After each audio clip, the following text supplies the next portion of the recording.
பழைய காலத்துல பெங்கால், சுமத்ரா போன்ற இடங்கள் எல்லாம் அரசர்கள் ரொம்ப வருஷமா ஆண்டுட்டு வராங்கன்னு வச்சுக்கோங்களேன். அவங்க குழந்தைங்களே அந்த அரசர்களை சாவடிச்சிருவாங்களாம். இது ஒரு ரிச்சுவல், ஒரு பிராக்டிஸாம். ஏன் இப்படி பண்றாங்கன்னு கேட்டா, ஒரு அரசர் ஒரு நாட்டை ரொம்ப வருஷமா ஆண்டுட்டு வராங்கன்னா அவரோட பவர் கொஞ்சம் கொஞ்சமா அதிகமாயிட்டே வரும், பிரபலமாயிட்டே வருவாரு. இதனால அவருக்கு தலகணம் வந்துரும்.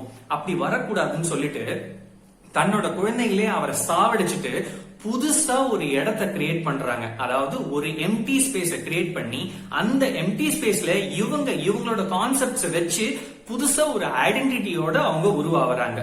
நம்ம யோசிக்கலாம், அந்த அப்பா மட்டும் உயிரோட இருந்துட்டு போட்டோமே, இந்த பையன் புதுசா ஆட்சி எடுத்து இவனோட புது புது கான்செப்ட்ஸ் எல்லாம் அப்ளை பண்ணலாமே அப்படின்னு நம்ம சொல்லலாம். ஆனா அங்க பிராக்டிக்கல் டிஃபிகல்டிஸ் இருக்கு. அது என்னதான் இந்த பையனுக்கு புதுசா ஏதாவது தாட்ஸ் இருந்தாலும் அதை அப்ளை பண்றப்ப நிறைய சேலஞ்சஸ் வரும். அவங்க அப்பா ஒரு செட் ஆஃப் பிலீஃப், ஒரு செட் ஆஃப் கஸ்டம், ரிச்சுவல்ஸ ஃபாலோ பண்ணிட்டு போயிருப்பாரு, கிரியேட் பண்ணிட்டு போயிருப்பாரு. இப்ப மக்கள் எல்லாரும் இந்த பையனும் அவங்க அப்பா செஞ்சதையே ஃபாலோ பண்ணணும் அப்படின்னு நினைப்பாங்க. இதனால என்ன ஆகுதுன்னா, அந்த பையனுக்கு ஃப்ரீடம் இருக்காது, காப்பி பண்ற மாதிரி தான் இருக்கும். ஓனா எதுவுமே செய்ய முடியாது. நம்ம எல்லாருக்குமே ஏதாவது ஒரு விஷயம் ஃபர்ஸ்டா புதுசா வந்துச்சுன்னா அது ரொம்ப பெருசா தெரியும். அத காப்பி அடிச்சு யாராவது வராங்க அப்படின்னா, என்னதான் அந்த செகண்ட் வரவங்க கஷ்டப்பட்டு முயற்சி செஞ்சு மேல வந்தாலும் நம்ம எல்லாரும் சொல்ற சிம்பிளான விஷயம், அவங்க அப்பா சொல்லி தந்தாரு, ஈஸியா அவன் வந்துட்டான் அப்படின்னு தான் சொல்லுவாங்க. அந்த பையன் என்ன கஷ்டப்பட்டிருக்கான், எவ்வளவு கஷ்டப்பட்டிருக்கான் அப்படிங்கிறது கணக்கிலே வராது. லூயிஸ் 14 அவரோட அப்பா, அவங்க அப்பா வாழ்ந்த பேலஸ்ல நான் வாழ மாட்டேன், நான் ஒரு தனியாள், எனக்குன்னு ஒரு புது ஐடென்டிட்டி நான் கிரியேட் பண்ணணும் அப்படின்னு சொல்லிட்டு தனியா அவருக்குன்னு ஒரு பேலஸ கிரியேட் பண்ணாராம். சோ நீங்க உங்க அப்பாவோட நிழல்ல இருக்காம புதுசா ஏதாவது ஒரு ஐடென்டிட்டி கிரியேட் பண்ணணும்னு நினைக்கிறீங்கன்னா, முதல்ல நீங்க உங்க அப்பாவோட தயவுல இருந்து வெளியில வாங்க. அத நான் வந்துட்டேன் அப்படின்னு நீங்க மக்களுக்கு சொல்றது மூலமா மக்களோட மைண்ட் செட் மாறும். ஓகே, இந்த பையன் அவங்க அப்பா மாதிரி கிடையாது, இந்த பையன் தனக்குன்னு ஏதோ உருவாக்குறான் அப்படின்னு உங்களை தனியா புது ஆளா பாப்பாங்க.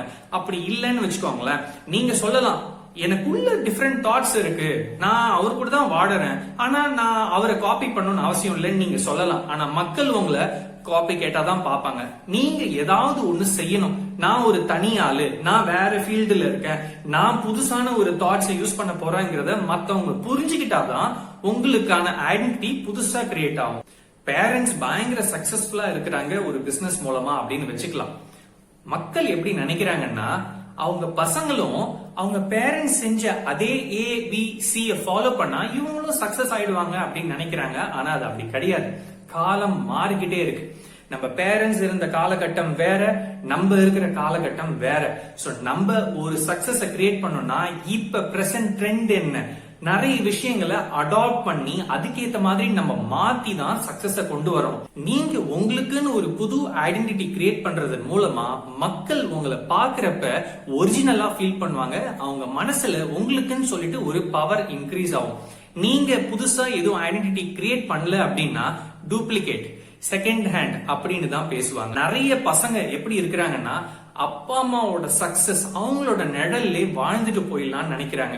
இந்த மாதிரி நீங்க இருக்கிறப்ப மக்கள் உங்களை எப்படி பாப்பாங்கன்னா, நீங்க ஒரு காப்பி கேட், நீங்க உங்க அப்பா தயவுல வாழ்ந்துட்டு இருக்கீங்க அப்படின்னு தான் பேசுவாங்க. உங்களுக்குன்னு ஒரு ஐடென்டிட்டி நீங்க கிரியேட் பண்ணணும்னு நினைக்கிறீங்கன்னா, ஃபர்ஸ்ட் ரஜினி சார் சொல்ற மாதிரி மறுபடியும் கீழே போங்க, ஃபர்ஸ்ட்ல இருந்து உருவாக்குங்க, உருவாக்கி மேல வாங்க. அதுதான் ஷார்ட்கட் டு கிரேட்னஸ் அப்படின்னு ஆத்தர் சொல்றாரு.